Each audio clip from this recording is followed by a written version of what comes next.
Nós estamos no Parque do Biribiri, parque lindo aqui, quase 17 mil hectares, uma grande reserva, grandes áreas de preservação. De vez em quando o fogo judia, como vocês estão vendo aí, as canelas de ema judiadas. Mas isso aqui é uma beleza, um encantamento. Eu fico até arrepiado quando chego num lugar desse. Aqui quaresmeiras pra caramba, aqui que o fogo destruiu, mas tem pequenas quaresmeiras, campos de quaresmeiras, de palmáceas, de flores lindas, tá vendo? Nós agora aqui, janeiro, época de poucas flores, né, de fevereiro, olha quantas flores. Então uma serra linda, linda, linda, sabe? Um parque lindo, maravilhoso, cerrado rupestre, cerrado baixo, né? E Restinga, um pedacinho de Restinga e Mata Atlântica. Então, é isso que eu venho falando dos parques, né? Que o Brasil, a preocupação que nós temos que ter com os parques. O que mais me encantou aqui nesse período do ano são essas flores, esses arbustos aqui que vocês estão vendo, rosa claro para vermelho, coisa linda, em botão, em floração, uma arbustiva aqui, tá vendo? Do cerrado rupestre, que parece até uma rosa do deserto, bem parecida a flor, né? Bastante melífera, que a gente já viu um monte de insetos aqui. E olha que delicadeza, olha que delicadeza, que coisa linda a floração desses arbustivos. Olha que coisa linda, olha que manhã maravilhosa, olha que presentão de Deus.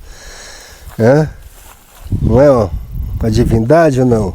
Isso aqui é Sempre Vivos, paipalantos aqui da região de Minas, diferente lá do Goiás, que dá um buquê só, né? Aí você vê que aqui você solta vários pendões, tá vendo? Delicadíssimo, delicadíssimo, delicadíssimo, uma coisa primorosa, realmente uma divindade, olha, sabe? Aqui é que vocês vê os vestígios de fogo, né? Então por isso que a gente não vê tanto, mas isso era grandes campos, olha lá. Lá você vê também, então grandes campos de sempre vivas.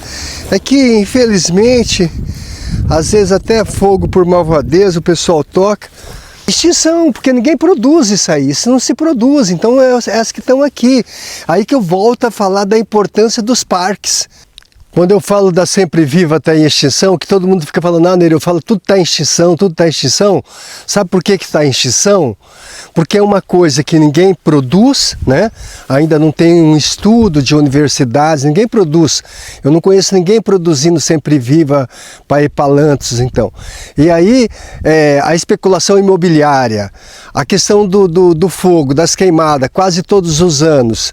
Um ano sim, ano não. Você vê aqui, você vê os vestígios do fogo. Então é por isso que eu falo que está em extinção. E aí eu fico sempre falando, aí que eu falo, Nery, o que é esse patrimônio brasileiro? Esse é o nosso patrimônio brasileiro e nós estamos perdendo o nosso patrimônio brasileiro.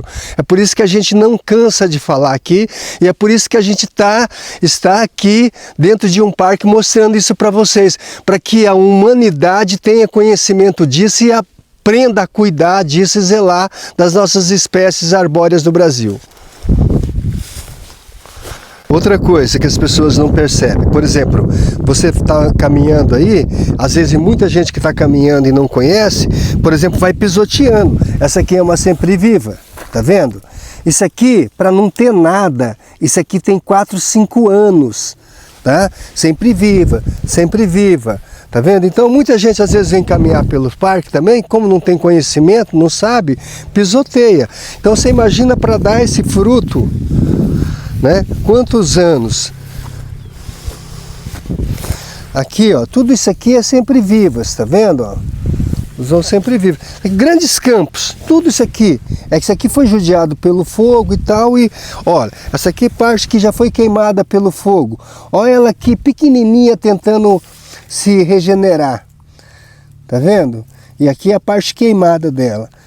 Então é isso, a natureza ela tem essa resistência de, né, tentando sempre, mas uma hora com essa questão do aquecimento, provavelmente nós vamos perder muitas espécies ainda que não estão sendo cultivadas no Brasil.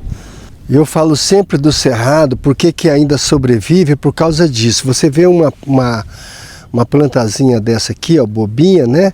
Você vê que ela tem aqui 2 centímetros para cima e ela tem 7 centímetros, 8 centímetros para baixo. Ainda é por isso que o cerrado sobrevive, porque muitas vezes nasce da raiz e tenta novamente, vem a brotação, como essa sempre viva, você está vendo aqui, ela se regenerou. Isso aqui de altas com umas não sobrevive, que nem aqui perdeu, mas muitas resistem e brotam novamente, tá vendo? Isso aqui é quaresmeira, essa aqui é a quaresmeira roxa e tem a quaresmeira rosa, que ela dá aqui na Serra do Espinhaço, na Serra da Mantiqueira. Muita gente pensa que é exótica. Isso é nativa, mais um patrimônio brasileiro que dá aqui em Minas Gerais. Linda, linda para paisagismo, né? Não é uma madeira dura, ela sofre muito com fungos, mas é uma árvore super interessante para o paisagismo. Ela alcança aí até os seus 6, 8 metros quando adulta, né? Um arbustinho desse aqui, ó, já tem mais de 5 anos, né? Porque aqui você está no cerrado rupestre, né? Solos frágeis. Árvore muito indicada para frente de residências, para frente de casas, para calçados, por ser uma árvore de pequeno porte, né? E pela sua beleza paisagística também. E super melífera, você vai ver aí um monte de insetos.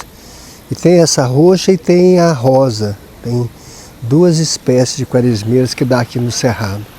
E o cerrado é isso, a gente que gosta de árvore, fica olhando muito para cima, mas se você olha para baixo, olha as gramíneas, olha os tipos de forração.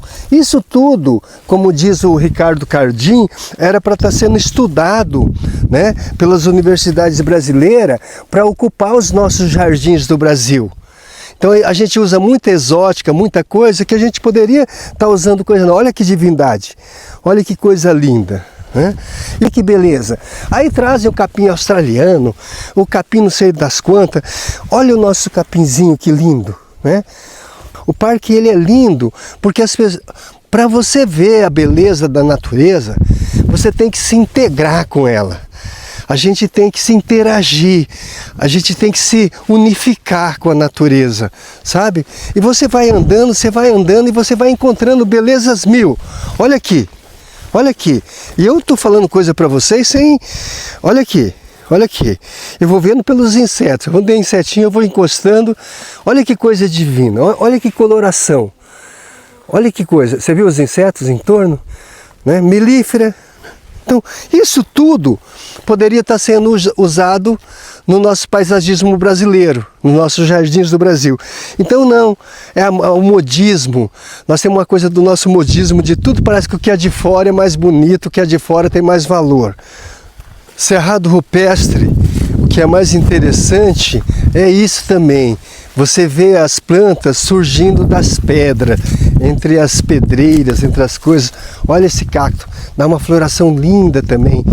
Tem essa forma de cacto, tem cactos redondos, menores.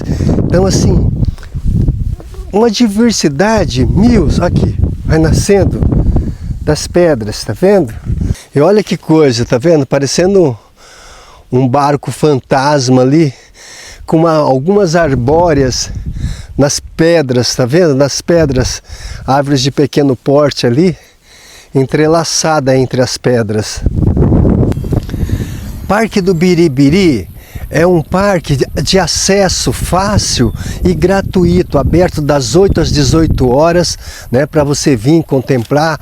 Tem 2 cachoeiras aqui gostosinhas de tomar banho também, grandes mirantes. Então, para o passeio com a família, para o ciclista, para quem gosta de contemplar a natureza, para quem gosta de pesquisar, uma área de suma importância aqui em Diamantina, Minas Gerais.